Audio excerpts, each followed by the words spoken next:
반갑습니다. 아파트 가격 시황 파가시 시작하겠습니다. 한국은행의 충격 속보가 나왔는데요.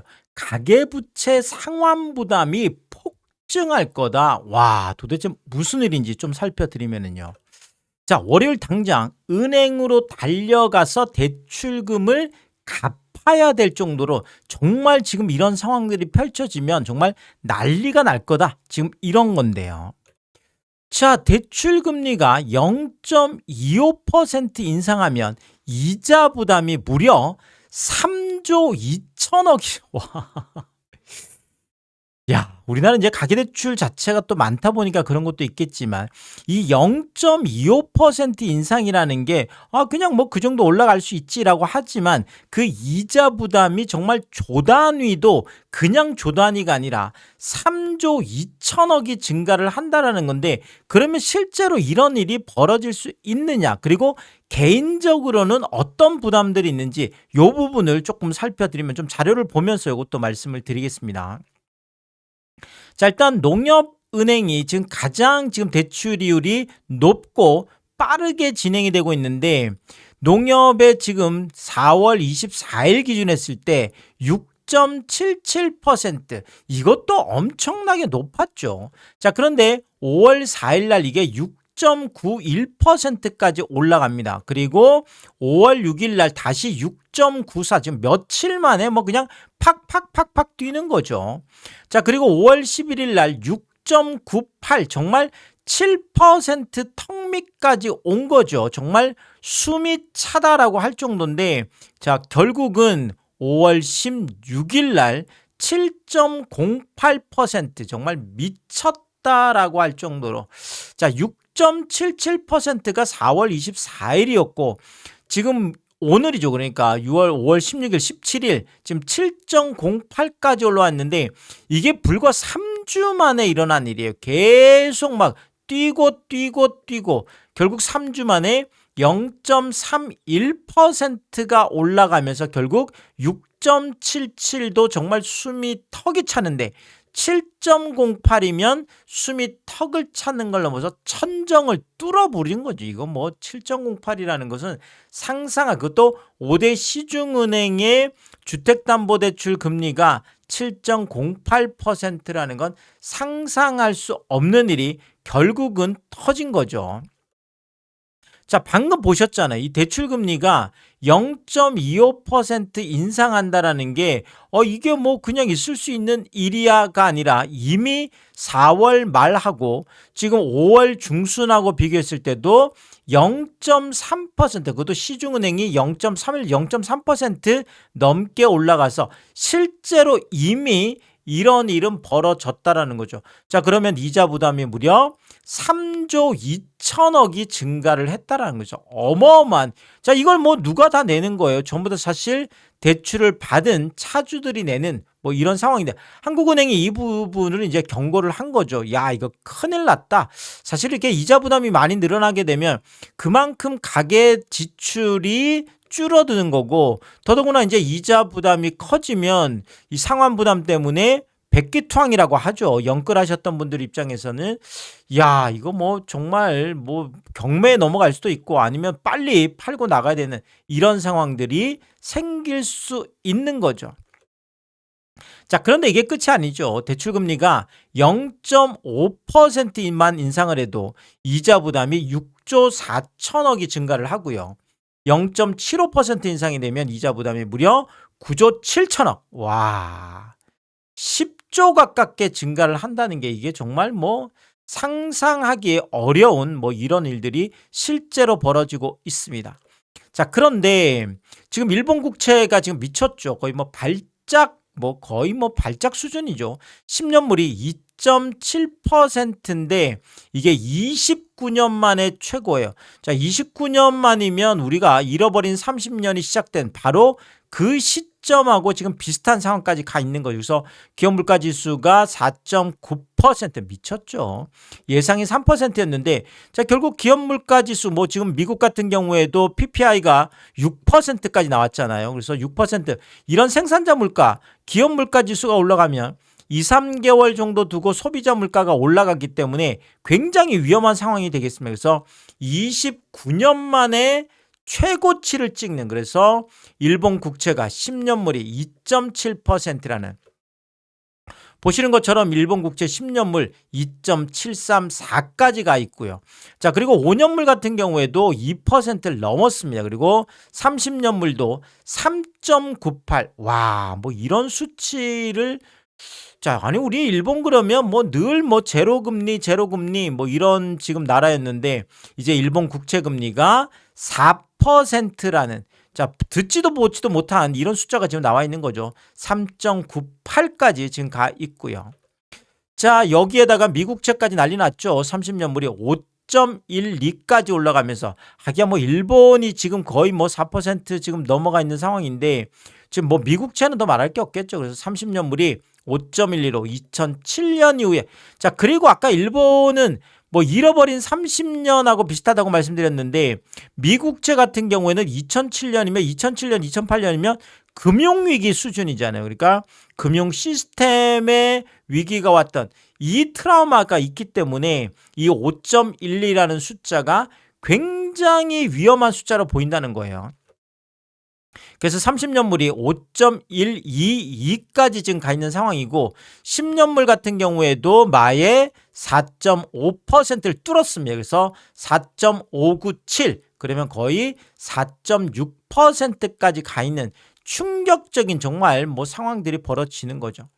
자, 우리나라도 만만치 않습니다. 우리나라도 지금 5년물 같은 경우가 4%를 뚫었어요. 말이 안 되잖아요. 이게 진짜, 아니 기준금리가 2.5%인데, 자, 일반적으로 스프레드가 뭐 많이 나도 뭐 한 5%에서 뭐 한 7% 이 정도, 그러면 한 뭐 3.12 뭐 여기서 왔다 갔다 해야 되는 지금 5년물이 4%를 넘어섰고, 3년물 같은 경우에도 3.767까지나 가 있습니다.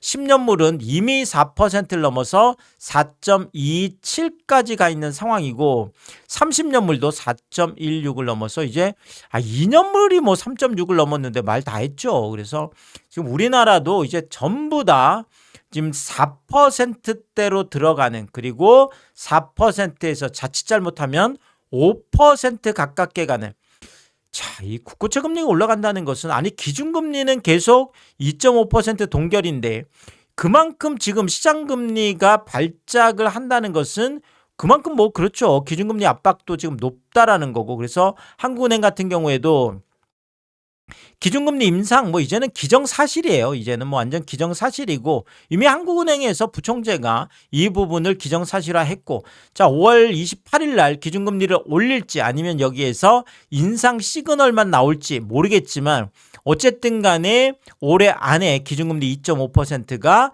3%에 도달할 거다. 이거는 뭐 이제는 기정사실, 여기에서 더 올라갈 수도 있습니다.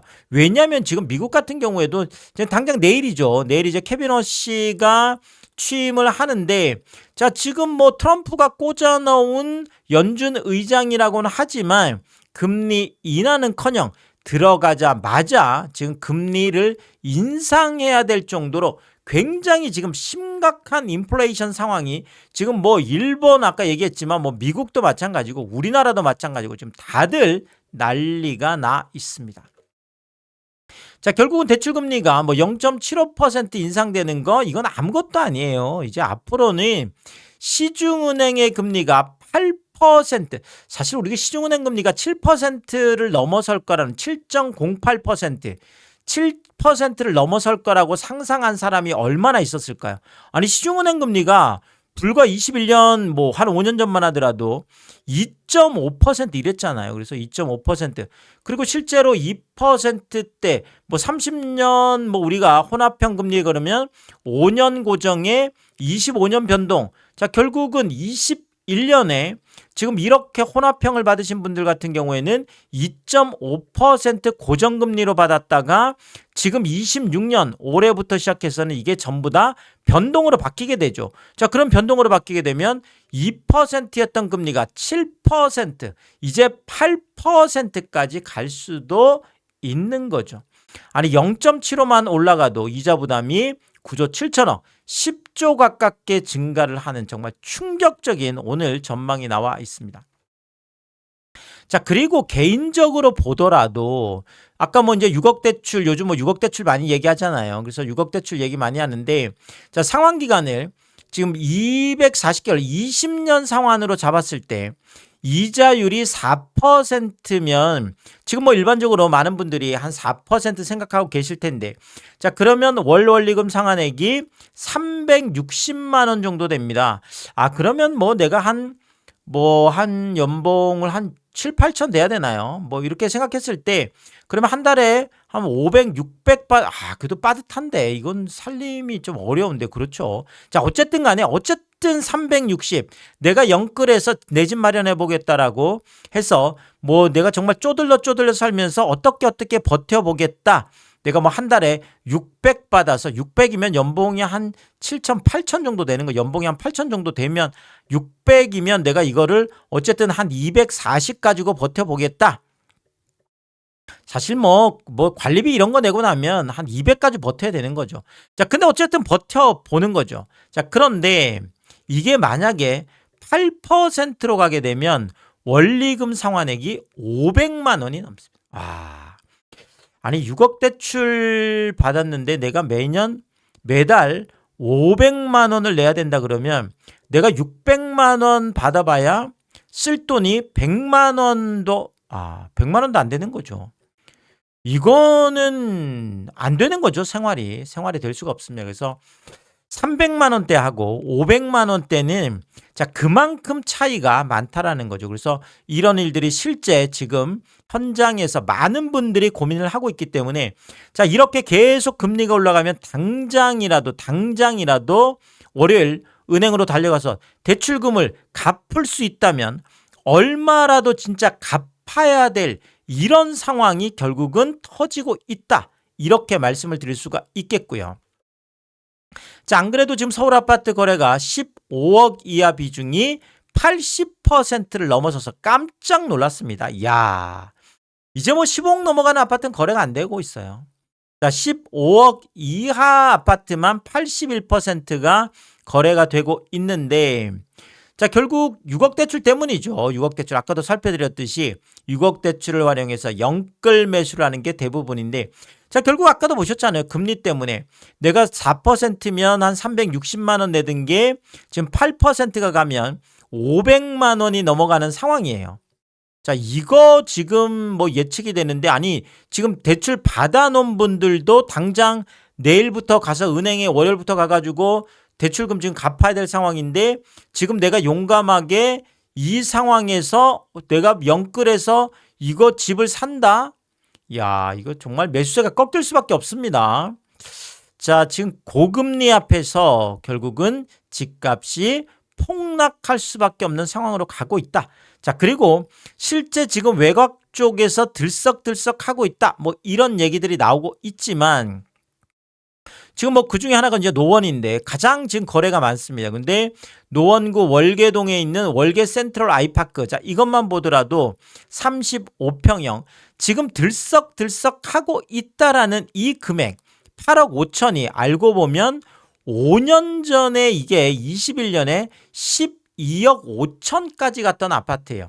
층수도 뭐 4층이고 18층이면 훨씬 더 이제 높은 층인데, 자, 결국은 12억 5천까지 갔던 게, 그러니까 5년 전에 내가 이 집을 살 때 12억 5천이면 당연히 13억 가고 14억 가고 15억 갈 거 생각해서 이 집을 산 거지.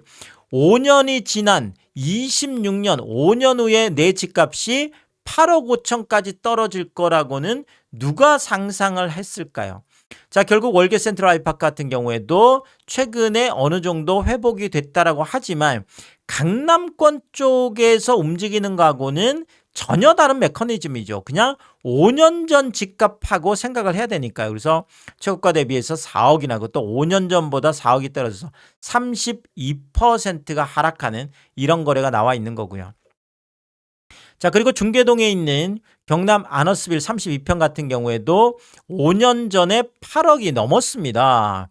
뭐 11층, 14층이면 이것도 층수가 그런데, 자, 근데 지금 5억 10억까지 하락을 해 있잖아요. 와, 이게 지금 현실이거든요. 그래서 마이너스 38%, 5년 전 집값보다 38%가 내려가 있는 상황이고, 자, 공릉동에 있는 공릉 해링턴 플레이스 38평 같은 경우에도 5년 전에 10억을 넘었죠. 10억 7천까지 갔던 게 지금 6억까지 하락하면서 4억 7천, 5억 가깝게 하락해서 마이너스 43%고요.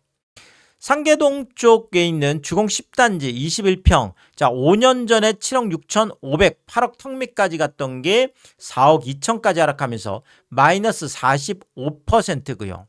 상계 주공 10단지만 그런 게 아니라 13단지 같은 경우에도 18평형이 5억 9,700, 다 5년 전 집값하고 비교를 하는 거죠. 5억 9,700까지 갔던 게 3억 3천으로 마이너스 45%. 약속이나 한 듯이 10단지, 13단지, 그 다음에 14단지도 마찬가지예요. 17평형 6억 3,900까지 갔던 게 3억 5천으로 마이너스 45%. 모두 거의 반토막 가까운 마이너스 45%. 충격적인 금액들이 나와 있습니다. 중계 주공 2단지 17평 같은 경우에도 5년 전에 5억 8,200까지 갔던 게 3억 3천까지 폭락하면서 마이너스 42%고요. 중계주공 5단지 17평 같은 경우에는 6억 7천까지 갔던 게 3억 5천까지 하락하면서 마이너스 47%, 거의 마이너스 50% 가까운 충격적인 대폭락 거래들이 여전히 나오고, 그것도 5년 전 집값 아래로 뚝뚝뚝뚝, 그것도 마이너스 50% 가깝게 빠지고 있다라는 거죠. 도봉구도 마찬가지죠. 창동의 가장 대장이라면 북한산 아이파크를 꼽을 수 있겠는데 46평형이 14억을 터치했습니다. 그것도 5년 전에 14억까지 갔던 아파트가 10억 5천까지 떨어져 있습니다. 보시는 것처럼 지금 19층이죠. 19층이면 층수도 꽤 높은데, 와, 결국은 14억이 10억까지 하락하는, 자, 이런 모습이 나타나 있고요. 창동주공 2단지 15평 같은 경우에는 5년 전에 6억 터치했던 게 3억 8,500, 마이너스 36%까지 내려가 있고, 창동주공 4단지도 마찬가지 16평형 5년 전에 6억 터치했던 아파트가 3억까지 떨어지면서 마이너스, 이거 완전 반토막이네요. 마이너스 50%까지 내려와 있고요. 창동주공 17단지 15평형도 5년 전에 5억 9,900, 6억 턱밑까지 갔던 게 2억 9천까지 하락하면서 마이너스 51%. 자, 결국은 5년 전 집값 아래로 떨어지는 것도 그렇지만 5년 전 집값에서 완전 반토막, 그것도 반토막 아래까지 내려가고 있는 게 지금 또 서울 아파트 값의 현실 한 단면이다, 이렇게도 말씀드릴 수가 있겠고요. 도봉동에 있는 서원 21평 같은 경우에도 5년 전에 5억 2천까지 갔던 게 3억 2천까지 하락하면서 마이너스 38%고요. 방학동 벽산 1차 19평 같은 경우에도 5억 2천까지 갔던 게 3억 2천까지 하락하면서 마이너스 36%. 방학동의 신동아 1단지 22평 같은 경우에도 5년 전에 5억 8천까지 갔던 게 3억 4천까지 하락하면서 마이너스 41%. 자, 결국 지금 외곽 쪽에 들썩들썩 하고 있다. 6억 이하가 움직이고 있다. 15억 이하가 움직이고 있다. 난리 나지만 알고 보면 또 어떤 한쪽에서는 5년 전 집값보다도 거의 반토막 가깝게 폭락한 이런 실거래들이 나오는 것도 현실이다, 이렇게 말씀을 드리면서, 자, 결국 지금 금리 상황이 일단은 일본 터졌죠. 지금 미국 터졌죠. 자, 우리나라도 사실상 지금 터진 거죠. 국채 금리는 다 지금 완전 뻥뻥뻥뻥 터져 있는 이런 상황에서 지금 인플레이션이 상당히 지금 위험한 수치들이 계속 쏟아지고 있습니다. 자, 그러다 보니까 정말 앞으로 은행금리가 이미 7%는 뚫었고, 은행금리가 지금 8%, 자, 여기에다가 인터넷은행 같은 경우에는 이미 8.5%까지 가 있기 때문에 이건 10%까지도 갈 수 있다. 자, 결국은 시중은행 금리도 8%가 아니라 9%, 10%까지 각오해야 된다, 이런 이야기들이 나오고 있는 거죠. 자, 결국 한국은행이 이 부분에 대해서 경고장을 날린 거죠. 계속 이렇게 가면 어마어마한 10조 원, 0.7 올라갔는데 10조 원 가까운 이자 부담이 이거 큰일 나는 거죠. 이런 상황이 되면. 그래서 정말로 야, 이거 대출금 갚아야 되나? 내가 지금 뭐 얼마라도 지금 갚아야 되나 할 정도로 심각한 고금리 상황이 앞으로 계속 펼쳐질 수밖에 없고, 자, 그럼 매수세는 꺾일 수밖에 없고, 자, 그러면 집값도 다시 2차 폭락이 나타날 수밖에 없다. 이렇게 정리를 드리면서 또 새로운 이야기 했을 때마다 제가 빠르게 업로드를 하도록 하겠습니다. 오늘도 유튜브 쇼핑까지 시청해주신 여러분들이 저의 찐 시청자분들이다, 찐 구독자분들이다. 항상 크게 감사의 말씀을 드리겠습니다. 여러분들 쿠팡에서 구매를 하실 일이 있을 때 아래쪽 하단에 띄워드리고 있는 삼양라면 링크를 통해서 구매를 해주시면 제가 영상을 만드는데 큰 도움이 되고 있다 이렇게 말씀드리겠고, 정말 짧지 않은 영상입니다. 늘 끝까지 시청해주시고 유튜브 쇼핑까지 오신 게 그런 거죠. 저는 삼양라면이 좋아서 삼양라면이 맛있어서 삼양라면만 올려드리고 있는데, 삼양라면만 구매해 주셔도 감사한데 많은 분들이 작은 것 하나 구매하실 때도 이 삼양라면 링크를 통해서 구매해 주시고, 또 가끔 고가 제품 하나 구매하실 때도 또 이렇게 삼양라면 링크를 통해서 구매해 주셔서 제가 뭐 매일 이렇게 확인하다 보면 깜짝깜짝 놀랍니다. 와, 이런 것까지 정말 뭐 작은 것 하나 또 뭐 가끔 또 고가 제품까지도 일부러 저에게 도움이 되려고 이 삼양라면 링크를 통해서 다들 구매를 해주시는 그 마음을 생각해 보면 참 너무나 감사하다. 몸둘 바를 모르게 늘 크게 감사의 말씀을 다시 한번 드리겠습니다. 파가시 멤버십 킹스피도 개설해 두고 있습니다. 구독 옆에 가입 버튼을 누르시면 월 9,990원으로 책정되어 있고요. 킹스피 분들에게는 왕관 모양으로 표시를 해드리고 있습니다.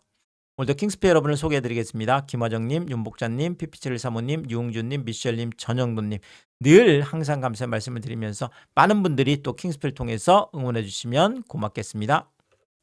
오늘의 이야기가 도움이 되었다면 구독과 좋아요 부탁드리겠습니다. 고맙습니다.